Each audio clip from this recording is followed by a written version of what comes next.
주 십자가 사랑을 믿어 죄 사함을 받으라. 주 예수 그리스도 용기 나가 내 마음을 쏟아놓.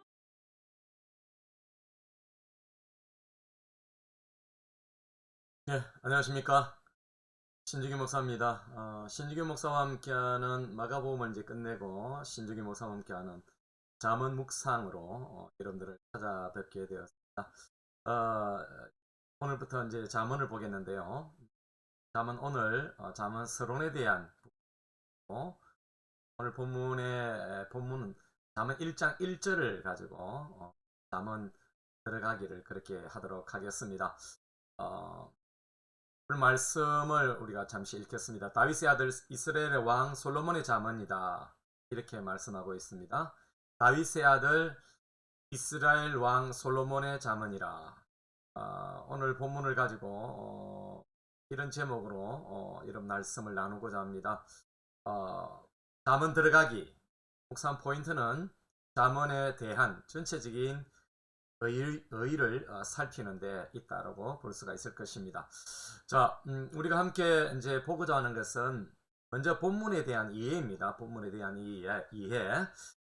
잠언을 소개하는 첫 번째 이 구절에서 다윗의 아들 이스라엘 왕 솔로몬의 잠언이다라고 그렇게 하지 않습니다. 여기서 잠언이라고 하는 것은 히브리어로 마샬입니다. 마샬.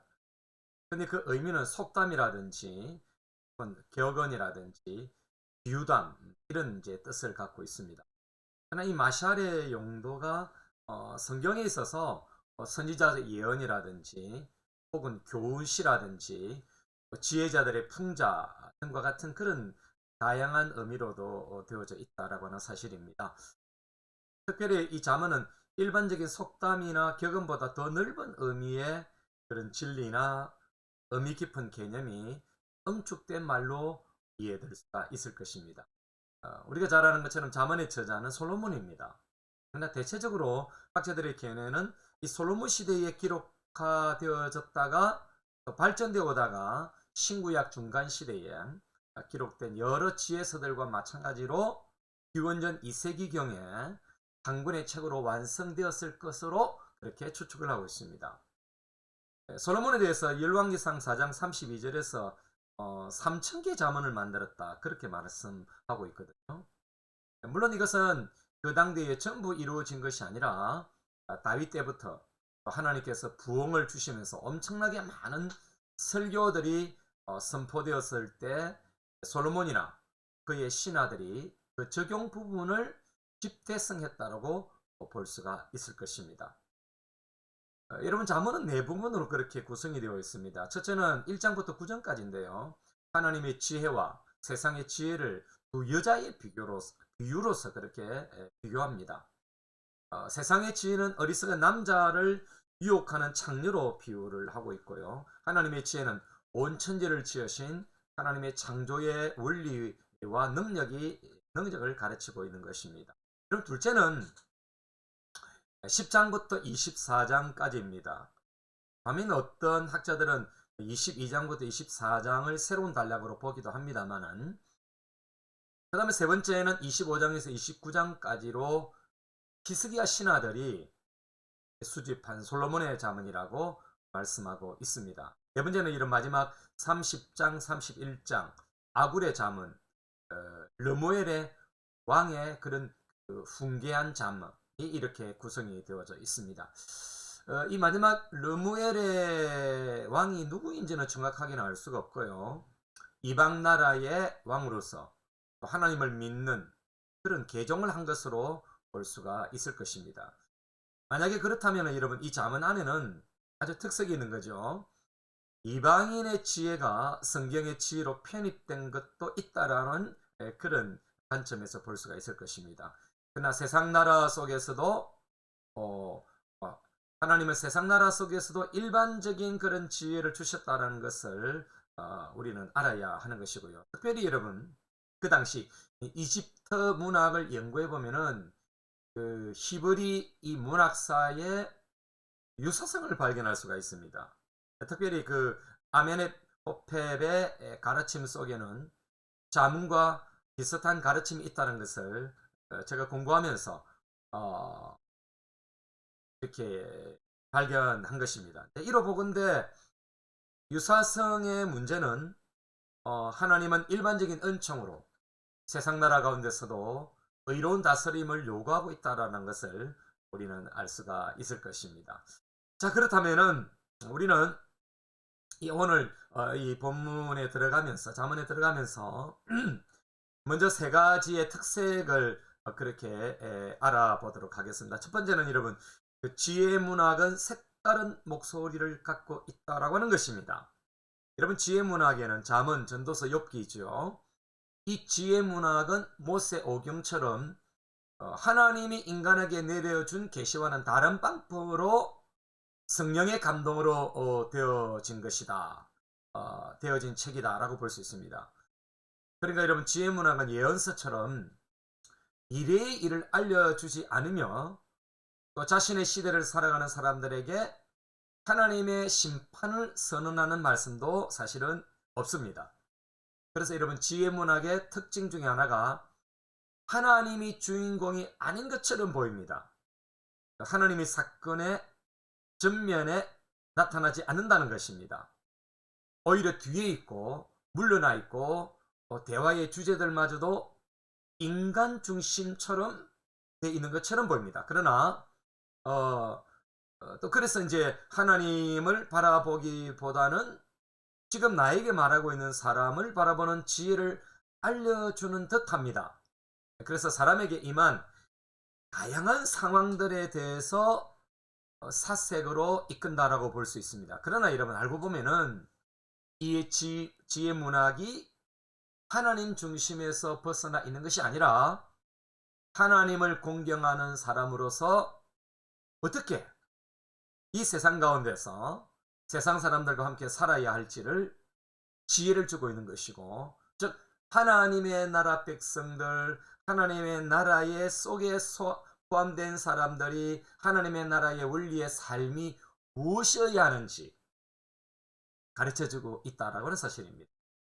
그래서 우리의 삶의 지혜 문학은 아주 다양하게 적용하도록 성령님을 통해서 이끄신다라고 볼 수가 있을 것입니다. 여러분, 두 번째는 잠언의 특징이고, 세 번째는 잠언의 주제인데요.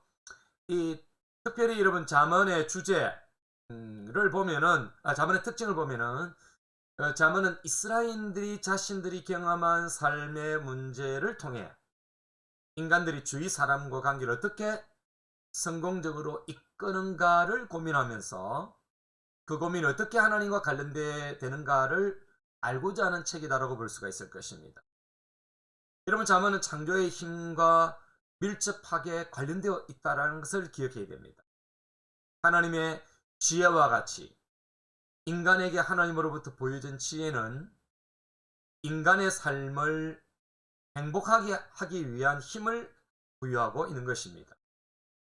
그래서 여러분, 잠언은 복음 전도나 교회 부흥을 강조하기에는 인간적인 냄새가 너무나도 날 수가 있을 것입니다.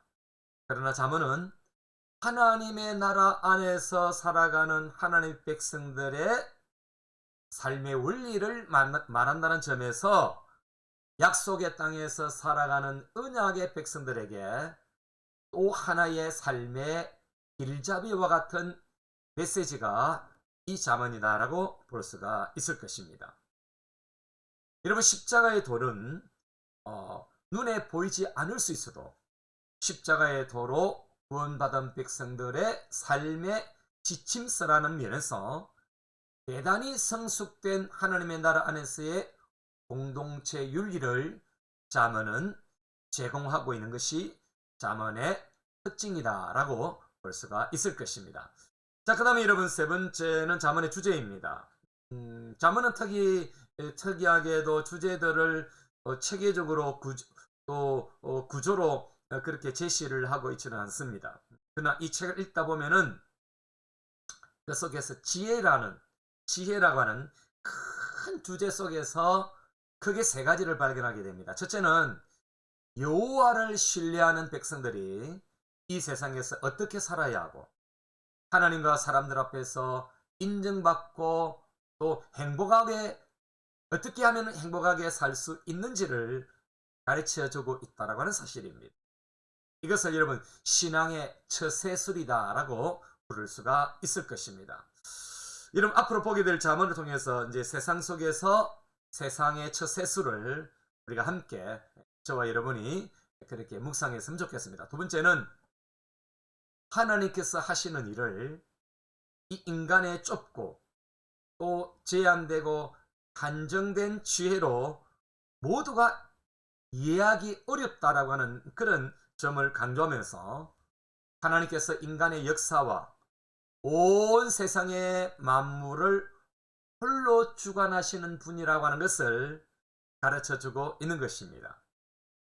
여러분 즉 인간의 한계를 절감하면서 우리가 하나님 앞에서 겸손할 수밖에 없는 것을 바로 여러분 잠언이 가르쳐주고 있고 이것 또한 잠언의 큰 주제인 것입니다.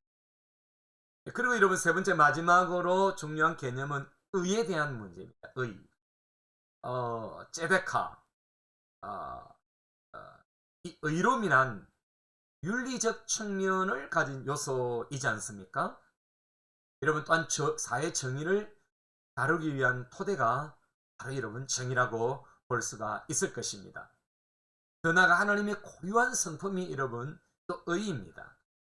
그래서 여러분 인간 사회에 부여된 가장 높은 수준의 도덕적 의무가 바로 의라고 볼 수가 있을 것입니다.